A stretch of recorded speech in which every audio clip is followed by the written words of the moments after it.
Hi,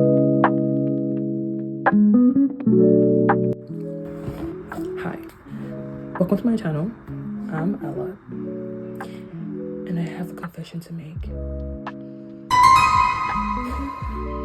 I've been a beginner for 10 years now. Keep a boost to yourself, okay? And I know that if you're like me, you're probably extremely tired of always beginning, especially when a new year comes around and you check and you're like, damn, I have made absolutely no significant growth. I know how you feel. I've been here for 10 years. And so I made this video to tell you the lessons that I have learned in 2025 that has allowed me, helped me to see significant growth. Now, not like dramatic, out of this world growth, but definitely significant growth in my art. That allowed me to see in my art in 2025. I literally went from this to this. And I also learned how to use a new medium, which is pencil colors, this year. Now, it's not perfect. This is what I got, but it's not perfect. But it's still something that I can work on. That if I apply these lessons into 2026, I'll definitely see significant growth in 2026. So let's get right into it. The first lesson that I learned is that art is all about simplification. And it's literally as easy, as simple as it sounds. Every object around you can be broken down into five basic shapes. And they are a circle, a sphere, a cylinder, a pyramid, and a cone. If you learn how to draw these 5 objects in perspective and bend them and distort them in different ways and different forms, you kind of know how to draw basically everything. You kind of know how to draw everything, all right? So if you're able to draw this in perspective, distort them, wrap them around, cut them in half, you've basically learned how to draw, basically. And then this takes me to my very next point. Learn your foundations, okay? Learning your foundations is extremely important. And as boring as it is, as boring as it sounds, you have to learn your foundations.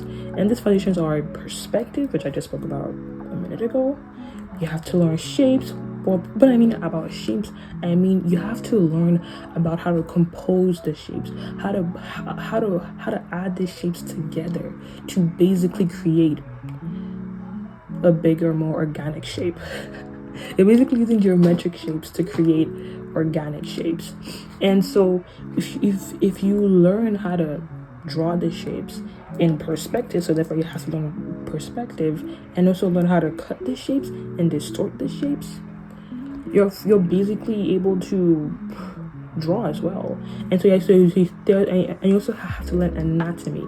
Anatomy is the next foundation that you need to learn. And as scary as it sounds, and this is something that I personally am still learning myself, but there are easier ways to learn anatomy, or to at least or to begin learning anatomy. For me personally, I started first with learning the arrowhead. That taught me about the planes of the face and made it easier to carve my face out from a circle.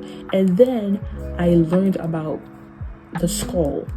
That's one of the biggest questions that you need to learn. Sorry, the biggest anatomy that you need to learn when going into facial anatomy. So I personally learned how to draw the skull, and I drew that for months. I drew the skull for months, and now I actually really enjoy drawing the skull, but I haven't drawn the skull in a while, so I might go back to doing that in this 2026. But yeah, and you can also use other artists' anatomy studies to do your own anatomy studies, and that's way more easier than having to pick up a biology textbook and read through and learn all those different muscles and skeletal landmarks, but if you just learn how to draw the arrowhead and you learn how to draw your skull, you probably have a better way of forming and drawing the face. And that's and I personally am planning on now learning how to draw the body and draw human beings, and I'm like, it's kind of difficult right now, but like I'm still learning and I'm pushing forward. And number 3, and then this leads me to my third art lesson, which is consistency is key. Consistency will always be greater than motivation. If you rely on purely motivation on this artistic journey, you've basically failed. I know, harsh, but that's literally the truth. You cannot only rely on you being motivated to draw. You have to consistently show up for your artwork daily, nightly, consistently, without allowing art to devour you. You have to know that this is important work and treat it as important work. When you've learned to do that and learned to see your art as important work, you will show up for it every single day. It's like an assignment that has a deadline. If you know that you have a deadline to meet, you will always show up for it. And that's why it's very good to make short-term artistic goals. You know, what I want to see by the end of this month, or what I want to see by the end of next month. It's very good to make short-term achievable artistic goals. And then this leads me down to my 4th point. Stick to a thing at a time. It's gonna be really hard for artists that are multi-passionate and they want to learn everything at once. And also, if you have shiny object syndrome, okay, you want to jump from one art skill to the next art skill and just go back and forth, but you can't do that. You have to master one thing before you go to the next thing. You have to take one step at a time, and that's why slow and steady will always win the race. When you take one thing to learn and you master that, and you basically understand it, you basically know one rule that you get to have fun with and create and change. You know, for example, I spent all throughout 2025 learning face and drawing the skull, and I basically always twist and turn and create faces that I personally like and that I want to create, because I put in the effort to master drawing faces. Sorry, master is kind of a big word to learn. I don't think I'm a master yet, but hopefully one day I'll be one. Yeah. So practice smart, not just hard. Learn one thing at a time. You know, spend 1 month on the skull, the next month on the arrowhead, the next month on the color theory, the next month on pencil color. It's literally as easy as that. Then number 5 is that you are more than what you create. This isn't really a lesson that affects your artistic skills, but it's a lesson that keeps your self-identity strong and also stops you from jumping off a cliff. Okay, I know you're scrolling on the internet and you're seeing all these amazing artists who are just light years ahead of you. These people are inspirations.